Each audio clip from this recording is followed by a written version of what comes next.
Глава Ингушетии Махмуд Али Кариматов и представители благотворительного фонда «Сафмар» Микаила Гуцериева посетили единственный в республике специализированный детский оздоровительный лагерь «Эрзи» в селении Лейми Джейрахского района. Здесь за счет фонда с начала апреля ведется капитальный ремонт. О масштабном обновлении учреждения глава субъекта и основатель фонда «Сафмар» договорились во время совместного визита в «Эрзи» в прошлом году. Кроме реновации лагеря, благотворительный фонд «Сафмар» Микаила Гуцериева взял на себя обязательства по реализации многих других социально значимых проектов на территории Ингушетии. Речь идет о восстановлении башен и замковых комплексов, памятников культуры и истории ингушского народа, благоустройстве всех мусульманских и христианских кладбищ в республике, а также строительстве объектов туристической инфраструктуры. С Михаилом Сафарбековичем мы встретились, я ему рассказал все, он говорит, поехали.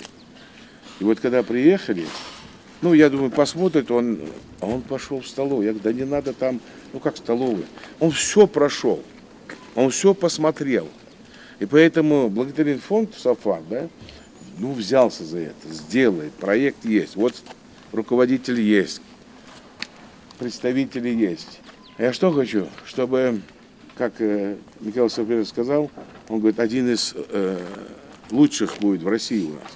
Чтобы дети приезжали, чтобы других регионов приезжали, чтобы он круглогодично у нас был. В лагере «Эрзи», по словам начальника стройплощадки Евгения Вербина, уже выполнен большой объем работы. В частности, специалисты демонтировали всю старую инженерию, электрику, сантехнику и канализацию в корпусе.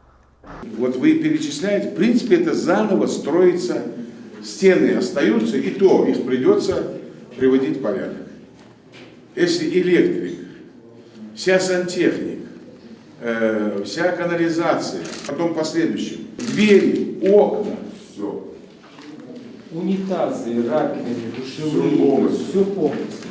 Безусловно. Все оборудование. Полностью оборудование. Оборудование, кровати, матрасы, полностью под ключ. Под ключ. Под ключ. Люди должны заехать. Поняла? Да. Ты великий директор будешь со своим министром. Надо будет. В беседе с главой субъекта и генеральным директором «Сафмар Плаза» Алиханом Амирхановым он отметил, что масштабное обновление коснется всей территории лагеря. Здание, кстати, после ремонта станет выше на 1 этаж. Такое решение было принято после получения положительного заключения проектной организации. Вы изучили фундамент. Проектанты, да, дали проектанты. Заключение, то есть он выдержит все. Геопроект дал нам заключение. Да. Применительно к детскому лагерю, специфика есть. Материалы вы учитываете? Конечно, да? Конечно, безусловно. Чтобы они не фонили, там не были, да? Нет. Я не специалист. Дети это наше будущее. Я не видел такого. Это все демонтируется, убирается. Это и небезопасно, главное. Самое главное, небезопасно. Да. Алихан Амирханов также акцентировал внимание на том, что основатель промышленно-финансовой группы «Сафмар» Микаил Гуцериев с теплом относится к родной республике, следит за положительными изменениями, происходящими во всех сферах жизни, и вкладывает значительные средства в реализацию различных проектов на территории Ингушетии. Это приоритетный у нас объект, безусловно.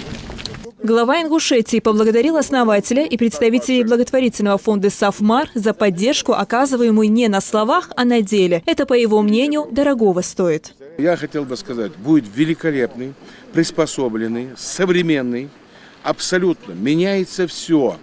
Для детей там очень строго должны быть строительные материалы.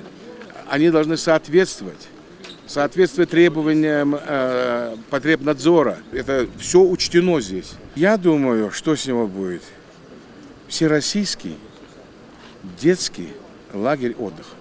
Мы сегодня то, что делаем, даже не для себя, даже не детей. Это для внуков. Детский оздоровительный лагерь «Эрзи» расположен в уникальной горной местности. В обновленном корпусе создадут современные условия для детского отдыха. Он станет больше за счет надстройки 3-го этажа. Изменения произойдут и в пищеблоке. Его расширят и оборудуют новой профессиональной техникой. В бассейне установят кислородную систему очистки. Благоустройству территорий также будет уделено значительное внимание. Благотворительный фонд планирует затратить на капремонт лагеря порядка 400 миллионов рублей и завершить работы до февраля 2024 года. Хава Султыгова, Новости 24.